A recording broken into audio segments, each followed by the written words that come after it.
Ladies and gentlemen, welcome to another edition of Second Take. I am your host, Armand Sadler. School is out for summer. I am home. It is awesome. So great to be home. I get to just watch sports on my couch all day until my job starts. But yeah, life is good. What's up, Joe? How are you? I'm good, except the fact that all of Texas is flooding. It's kind of like the apocalypse. I'm good, but most of Austin is submerged underwater or is drying out from being submerged. So yeah, I don't know what's happening down here, but just try not to swim down the street, really. Yes, we shall be praying for Jill and that her house remains above water. Anyways, to get into some sports, just briefly, want to talk about some MLB baseball. Yankees are sucking as of late. We lost to the Royals like 15-1 the other day. We lost to a lot of different teams multiple times. We're losing more than we're winning. But Alex Rodriguez is one RBI away from beating Lou Gehrig's record, and he's like four away from beating Barry Bonds' record. So, I mean, that's cool. Alex Rodriguez is succeeding on his own. I'll put succeeding in quotes. But yeah, as a whole, being a Yankees fan, it's a very tough time. So I just continue to pray every day and hope for the best. But some better news. Last season, we saw the first openly gay NFL player be drafted first openly gay football player be drafted to the NFL. Michael Sam was drafted to the Rams. He was later released, spent some time on the Cowboys practice squad, then he was released from there. He just signed a deal with the Montreal Alouettes for a 2-year contract. He'll be playing in the CFL. His season begins in a couple weeks, and he'll be looking to bring them their first Grey Cup. So I'm very happy for him, happy that he found a team that accepted him, even if it's not the NFL. Because Michael Sam is a very good football player. I talked about this over a year ago. I gave you guys the stats, how he statistically had a better season than Jadeveon Clowney. But the fact that he was gay turned off so many teams. Very unfortunate, but I am happy for him. I will definitely look to catch a CFL game for the first time as well to watch my I'm guy. pretty sure, is that the same team that Ocho Cinco's on? I don't think so, actually. I believe he's on another team. We can check that and let you guys know. But I'm pretty sure Ocho Cinco's on another team. That's not the Montreal. I think the only CFL team I know is the Alouettes, so that's probably why I said that. But I mean, yeah, this is great for Michael Sam. I hope somebody in the NFL gives him a real shot. Like, they can say it's not because he's gay, but like we're all kind of thinking it. I respect him so much, and I wish he did get this opportunity in the NFL. Was I right? Yeah, you were right. So Chad just is on the Montreal Alouettes. So Awesome, man. Michael Sam, Ocho Cinco. That's going to be fun. It's going to yeah. be fun for them. I still miss Ocho Cinco in the NFL, though. I Oh, do. of course. Yeah, he's a very capable football player. He just had a terrible attitude. He was a terrible locker room presence. So I mean, Whatever. Whatever. yeah. Oh well. So to get to NBA, which is really the hot topic in sports as of right now, we saw the NBA draft lottery this past week, and I just want to go through who got what pick. So there was a lot of drama with the Knicks having essentially the worst season in the NBA, arguably. But they actually did not get the first pick. The first pick went to the Minnesota Timberwolves, who will be looking to have another number one draft pick on their team. As we know, last year Andrew Wiggins was traded to their team. They also got Anthony Bennett, who was the number one draft pick the year before. So the Timberwolves will potentially have three consecutive number one draft picks on their roster, which is nuts. Los Angeles Lakers got pick number 2, which I'm sure Jill was very happy about. Jill, what do you think the Lakers going to do with that pick? Oh man, we're gonna do something awesome with it. I'm just excited. This is what we needed. I don't know who we're gonna pick up. I have faith. I think it's gonna be someone real good. I'm so happy that we got that number 2 pick. We needed it. We deserved it. Like, I mean, it's been hard, man. It's been so hard, and we've deserved this. I mean, we got a great pickup last year in Julius Randle, and then his first game he blows out his leg. So, yeah, luck has not been on our side, and this is just a beautiful, beautiful thing. There are so many good guys in the NBA draft this year. If I was a college basketball player, I would not be entering this draft because there's too many good people. I mean, all of Kentucky, basically, we can say that. And you know, you got your Duke guys, and like it. Oh man, it's gonna be a good draft. I think they'll be happy with anybody we get. I don't know who the Timberwolves are gonna try to get, but I'm just happy we get the number 2 best guy in the draft because we deserve this, and I was so happy for this news. Number Yeah, 2, baby. yeah, definitely good for you guys. So I hope you guys do something good with it. Number 3, the team who also had a very bad season, Philadelphia 76ers. 4, as I said, New York Knicks. 5, Orlando Magic. 6, Sacramento Kings. 7, the Nuggets. Just to go through some special picks, I guess. The Miami Heat, who didn't have all that bad of a season. They didn't make the playoffs, but they definitely put up a fight to nearly get in there. They'll be picking number 10, which is pretty high. The Phoenix Suns will be picking number 13. My Oklahoma City Thunder, who just missed the playoffs by this much, will be picking number 14. The Boston Celtics will be 16. Milwaukee Bucks 17. Rockets will get number 18. Mavericks 21. Bulls 22. Cavaliers will be picking 24th. The Lakers also have a second pick, number 27. Celtics have a second pick at 28. And, of course, the Warriors will be picking number 30. But it's looking like it'll be a very, very good NBA draft. As Joe said, there's a lot of talent out there. Jahlil Okafor, Karl Anthony Towns, the whole Kentucky roster. Yeah, so it's definitely looking good. I'm hoping that the teams that suck this year make some good picks. And, you know, as we all know, just picking one guy isn't going to ensure that your team stops sucking. But, you know, it's a start to get there. So hopefully we see a little shakeup in the NBA. But finally, to get to the playoffs, because that's really what this is all about right now, we were on the brink of 2 conference final sweeps. But last night, James Harden said, nah. James Harden put up 45 points last night on the Golden State Warriors, who had to play without Steph Curry for a little bit. He took a really, really bad spill, fell on his head, went back to the locker room. They're really concerned about him. He's all good. He should be good to go. But, yeah, so the series is 3-1. It's the Rockets are going back to... Yeah, they're going back to Oakland next game. Rockets are 4-0 in elimination games in this playoffs, which is incredible. But I gotta talk about this Steph Curry fall. Saying fall really doesn't encompass what he experienced. I mean, he is lucky he walked away from that. I mean, that could have been a shoulder injury, could have been an elbow injury, could have been a neck injury, could have been a concussion, could have been a spinal injury. I mean, you saw Rockets fans stand up around him and, like, gasping. I mean, he took a hard fall, and I was so worried for him. But he walked off on his own accord, went to the locker room, as Armand said, did a little whatever. He was in there.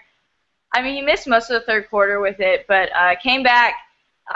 Airballed his first shot, which I was concerned. I was like, he's concussed. He airballed. Steph Curry doesn't airball. Put him back on the sideline. But he came out, scored some more points. I mean, did his thing, did some Steph Curry stuff, and I'm really happy he's okay because that would have just been, oh my God. I don't want to. You never want to see the MVP go out. I mean, that's the whole reason we love this game is for the best player, and thank God he's okay. But yes, James Harden did the thing right last night. I mean, he did it. They needed it, and he did it. But, I mean, Rockets fans should not be that happy about last night's win because they started the game off and had like a 20, 30-point lead, and then it got cut down to 10 by halftime. I mean, Rockets can make these leads, but they cannot maintain them. I thought Golden State had the chance to come back towards the end of the fourth quarter last night. I mean, they didn't. Houston got the win, but I mean, it was by no means over until that clock hit 0-0-0, in my opinion. So, yeah, they're going back to Oracle Arena next game. Yeah, I think I got to give it to Golden State, man. I got to give it to Golden State. That home crowd. Whew, that home crowd. Yeah, I mean, going to this series, I know you can all attest to the fact that I was one of the most critical people of the Golden State Warriors all throughout the season. I did say, oh, it's just regular season hype. They're going to get knocked down in the second round. They made it past first round, made it past second round. I was like, all right, you know, they're going to meet the Rockets. And I couldn't decide between the two. I said, yeah, the Warriors pretty much do it all offensively, defensively. They're overall a very deep, very good team. But the Rockets have James Harden, and James Harden is one of the most unguardable players in the NBA. So I was like, if James Harden can go off in this series, the Rockets have a chance.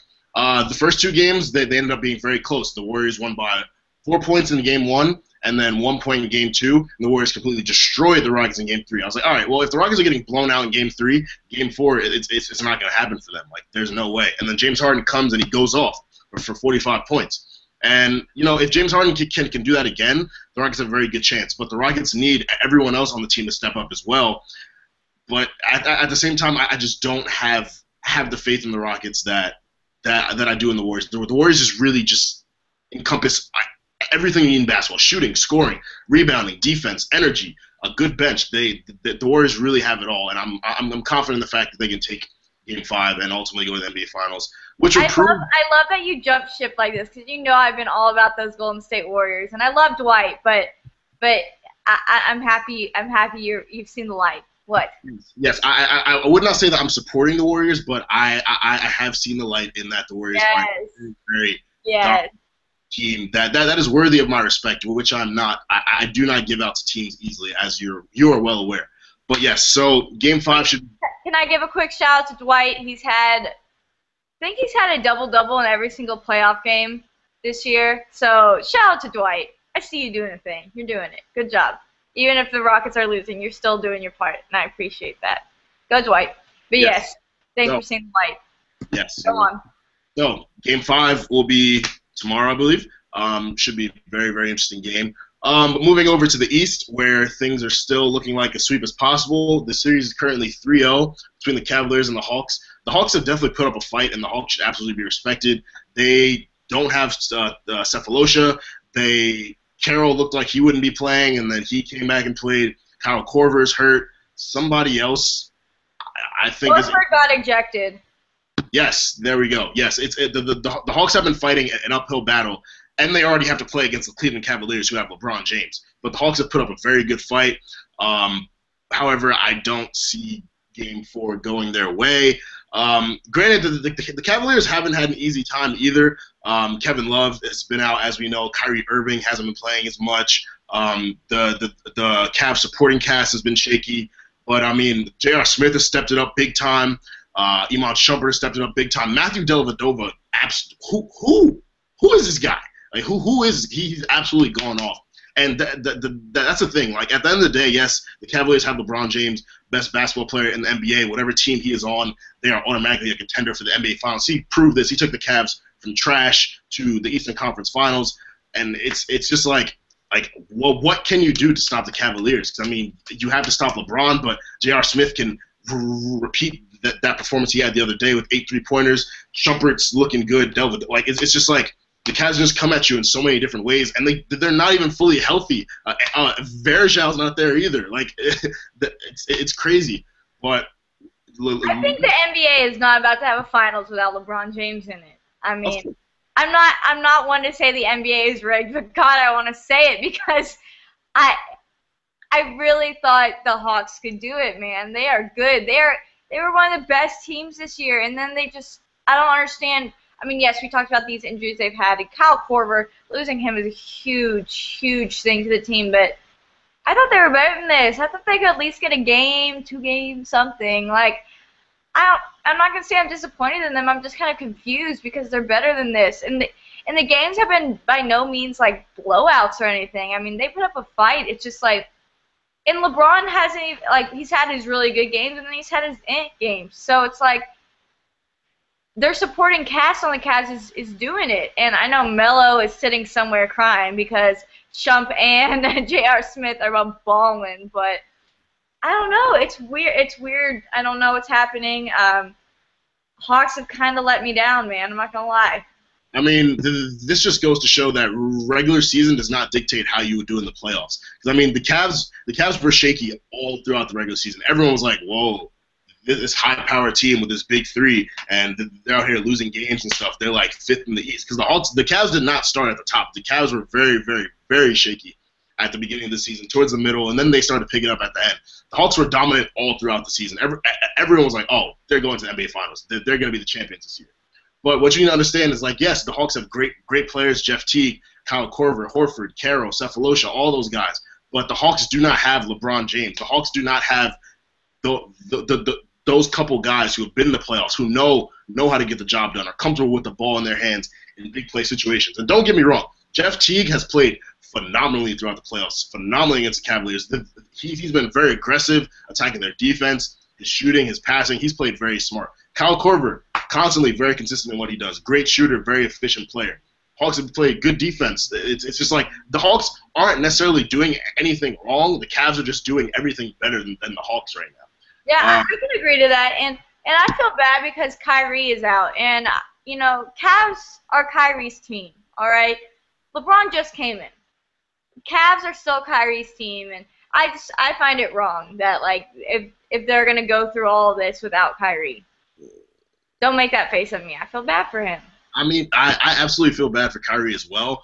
It's never good to see a great player go down with injuries, but I mean, saying the Cavs are Kyrie's team, Kyrie's been with them for a little bit, and I can't even say he's brought them success because they've been trash. But I mean, LeBron James, that was LeBron James' team before he left. Okay, and then he left it and then stole someone else's team. He stole the Heat from Dwayne Wade. That's what he does. He's a team stealer. No, you're absolutely right. But when you're the best player on a team and you come in and take over as the leader, take over as the ball handler, take over as the person who dictates the offense, takes over as essentially the head coach, because what has David Blatt done all season?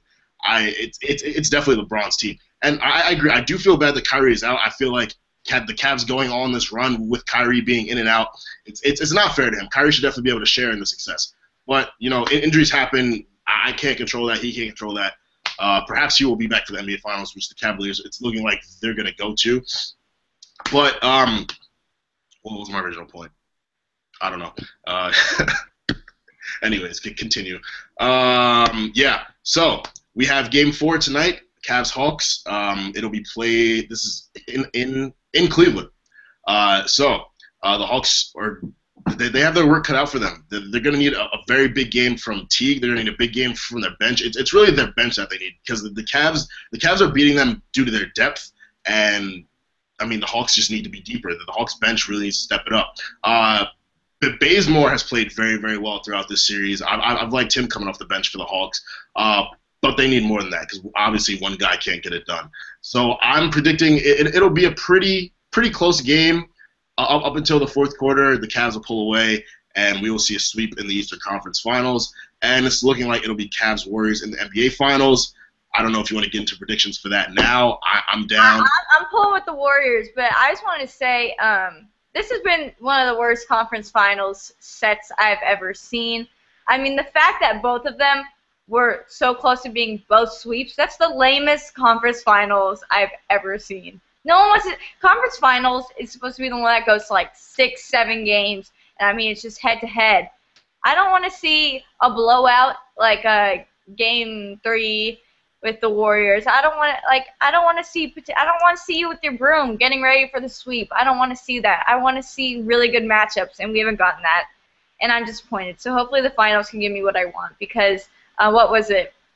Like, first and second round was, I mean, that was good. That was good. Those Clippers matchups, those were good. We should have the Clippers. I wish the Clippers were in it. I wish it was Clippers-Warriors. That would have been so fun.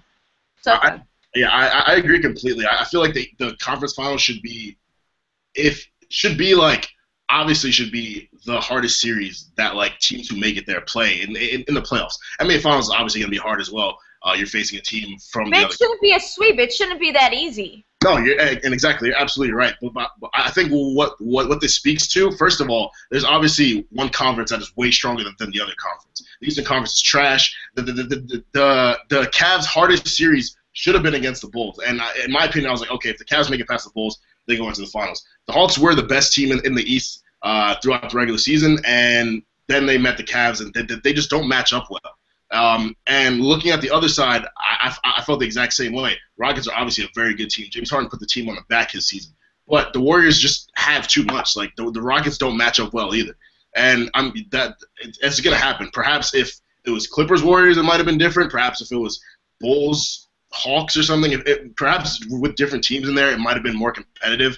But, yeah, these conference finals essentially speak to how the NBA works right now. It's just these high-power teams who just add more star power to their teams, and that's how they get to where they are. But I do feel that the NBA Finals are not going to disappoint us. I think that they'll ultimately go to 6 or 7. I do see the Warriors pulling it out. LeBron James is putting his all into these playoffs. I haven't seen him go. I don't think he ever went that hard on Miami. The way he's going hard now, but he's also very, very tired. He's very exhausted. LeBron is getting up there in age, and as we spoke about, the Cavs have made it this far without K-Love, without Kyrie, without their strongest supporters. But like, LeBron can't put the team on his back the whole time. Like, the Warriors just have so many different people coming at you, so many different people who can go off. Draymond Green, Harrison Barnes. They're just Thompson last night. Klay Thompson, he started off so bad, and I tweeted that his splash level was sprinkle. But then he went to Fat Guy Cannonball. I mean, he was splashing. He was like, when Steph was out, the Warriors went on like a huge run. I mean, they were just like destroying the Rockets. Because you're right. I mean, I think the Warriors are so much better, well-rounded than Cavs, and we can save this conversation for next episode once we actually know for sure what's happening. Who knows? Maybe the Hawks go and do something crazy. I don't know. I'm kidding. That's probably not going to happen. But I mean, every year we complain about how bad the East is. And, yeah, the East sucks. And hopefully there's a way to fix this. I don't know what it is. I mean, Adam Silver has seen this issue too. We all know this issue, but we'll see. I mean, let's just hope something fun happens in the Eastern Conference Finals. I doubt it, but whatever. Yes, no, we're all hoping for more competition, but I think that we will get that in the NBA Finals. The NBA will not disappoint us. We will get some type of excitement moving forward. But I believe that is all we have for today. Thank you guys for tuning in. Of course, we will be back next week. We will assume a regular summer schedule so you guys aren't confused and wondering where your second take episodes are. We're sorry, but summer is here. Nice weather is here. The draft is coming up soon. And before you know it, NFL will be back in college football. So, yes, thank you guys for tuning in and have a phenomenal day.